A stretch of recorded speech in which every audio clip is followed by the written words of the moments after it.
Guys, you know what? Ravanaprabhu rereleased after 24 years.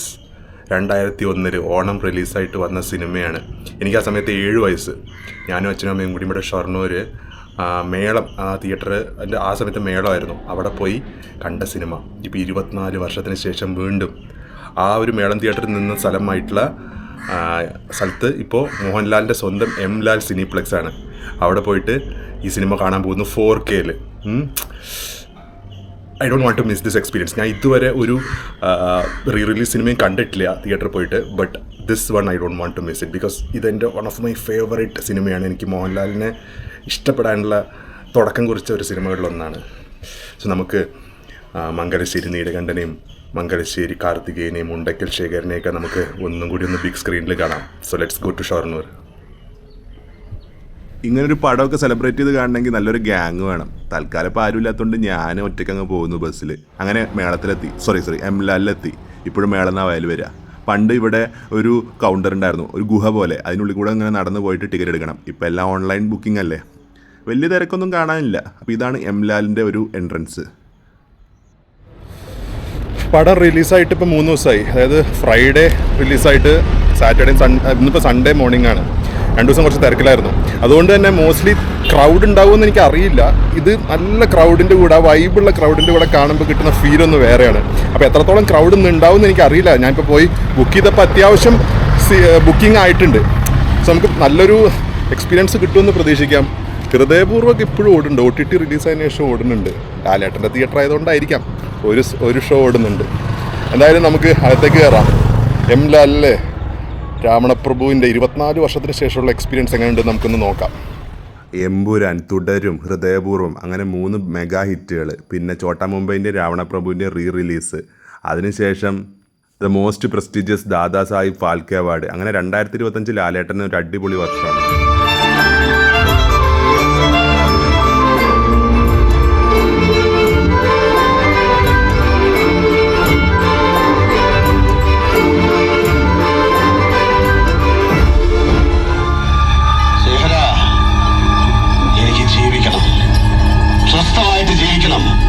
അതിന് തടസ്സം നിൽക്കാൻ നിന്റെ കൈകളുണ്ടാവരുത്. അതുകൊണ്ട് ഞാൻ എടുക്കുക.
Rock star. സവാലം കിടി കിരി കിരി ചെയ്താ പെട്ട് പടകറി.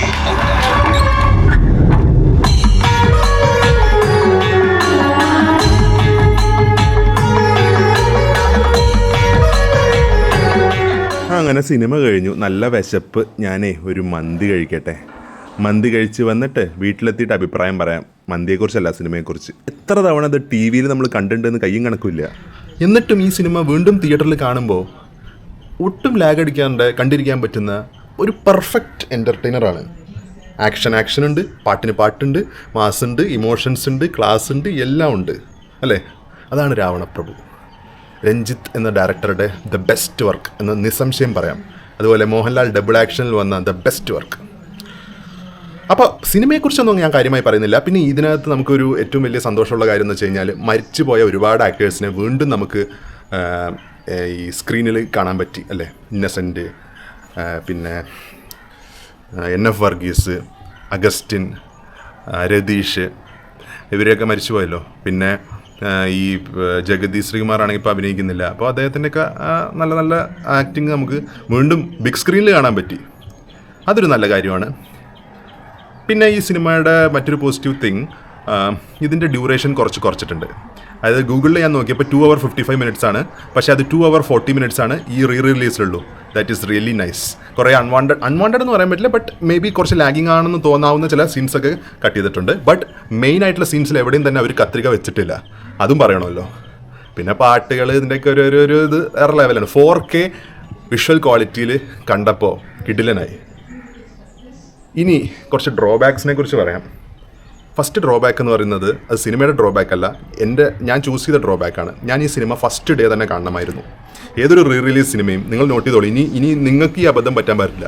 ഏതൊരു റിലീസ് സിനിമയും ഫസ്റ്റ് ഡേ തന്നെ കാണാൻ ശ്രമിക്കുക. ആ ഫസ്റ്റ് ഡേ ആയിരിക്കും മാക്സിമം നല്ല പൾസുള്ള ക്രൗഡ് ഉണ്ടാവുക.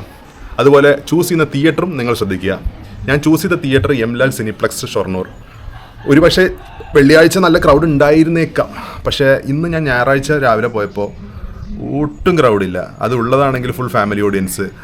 മോഹൻലാലിൻ്റെ ഇൻട്രോ വന്നപ്പോൾ ഒരാൾ പോലും വിസിലടിക്കാനൊന്നുമില്ല. ഞാൻ തന്നെ എനിക്ക് വിസിലടിക്കാൻ അറിയില്ല. ഞാൻ അങ്ങനെ എന്ന് പറഞ്ഞിട്ട് കൂക്കുക ചെയ്യണേ. അപ്പോൾ ഇത് കൂക്കുമ്പോൾ ആൾക്കാർ വിചാരിക്കും ഞാൻ ഇനി മോഹൻലാലിനെ ഇഷ്ടപ്പെടാത്ത ആളാണെന്ന്. പക്ഷെ അതല്ല, ഞാൻ ആ ഇമോഷൻ്റെ പുറത്ത് കൂകിയതാണ്. ആകെ ഞാൻ മാത്രമേ അവിടെ ശബ്ദം ഉണ്ടാക്കുന്നുള്ളൂ. എനിക്കാണെങ്കിൽ അങ്ങനെ ഞാൻ ഒറ്റയ്ക്ക് അങ്ങനെ ചെയ്യുമ്പോൾ എനിക്കൊരു മാതിരി ചമ്മൽ. അപ്പോൾ ഞാൻ നിർത്തി. ഞാൻ എന്നിട്ട് എൻജോയ് ചെയ്തു. പക്ഷേ ഒരു ക്രൗഡിൻ്റെ കൂട്ടത്തിൽ അത് എൻജോയ് ചെയ്യുന്ന ഒരു ഫീൽ ഉണ്ടല്ലോ, അത് മിസ്സായി. ഒരുപക്ഷെ തൃശ്ശൂർ രാഗത്തിലോ അല്ലെങ്കിൽ എറണാകുളത്ത് മറ്റേ കവിത തിയേറ്ററിലോ വിനിതയിലോ പോയിപ്പോൾ കിട്ടുന്ന ആ ഒരു ഫീൽ ഉണ്ടല്ലോ, അത് കിട്ടിയില്ല. അതൊരു വലിയ ഡ്രോബാക്കാണ്. റിലീസിന് നമുക്ക് അതാണ് വേണ്ടത്, അത് പോയി. പിന്നെ ഇതിനകത്ത് BGM, അതായത് ഇതിൻ്റെ ബാക്ക്ഗ്രൗണ്ട് സ്കോറൊക്കെ ഒന്ന് റീവർക്ക് ചെയ്തിട്ടുണ്ട്. അത് കുറച്ച് ശോകമായിപ്പോയി. മോഹൻലാലിൻ്റെ ഇൻട്രോ സമയത്തുള്ള ആ ഒരു മ്യൂസിക് ഒക്കെ ഉണ്ടല്ലേ, അതൊരു ശോകമായിപ്പോയി വീണ്ടും റീവർക്ക് ചെയ്തപ്പോൾ. പക്ഷെ വിഷ്വൽ ക്വാളിറ്റി അടിപൊളിയായി. മൊത്തത്തിൽ ഒരു നല്ല എക്സ്പീരിയൻസ് ആയിരുന്നു.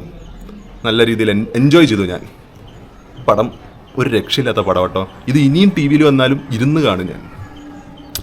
പ്രത്യേകിച്ച് മറ്റേ മോഹൻലാൽ സിദ്ദിഖിനെ നടുറോട്ടിലിട്ട് തല്ലുന്നൊരു സീനൊക്കെ അല്ലേ, അതിലെന്നാലും ആ മറ്റേ 3 പേരെ എന്തിനാണാവില്ല ചവിട്ടിയത്, ആ ബൈക്കിൽ വന്നവരെ. ഇപ്പോഴും അതിൻ്റെ ഒരു ആൻസർ ഇപ്പോഴും കിട്ടിയിട്ടില്ല. പിന്നെ ഒരു സ്പോയിലർ പറയട്ടെ, ഇതിനകത്ത് ലാസ്റ്റിൽ മോഹൻലാലിൻ്റെ അച്ഛൻ കഥാപാത്രം അഭിനയിക്കുന്ന മോഹൻലാൽ ഉണ്ടല്ലോ, മംഗലശ്ശേരി നീലകണ്ഠൻ, അദ്ദേഹം മരണപ്പെടും. അപ്പം ശരി എന്നാൽ ബൈ.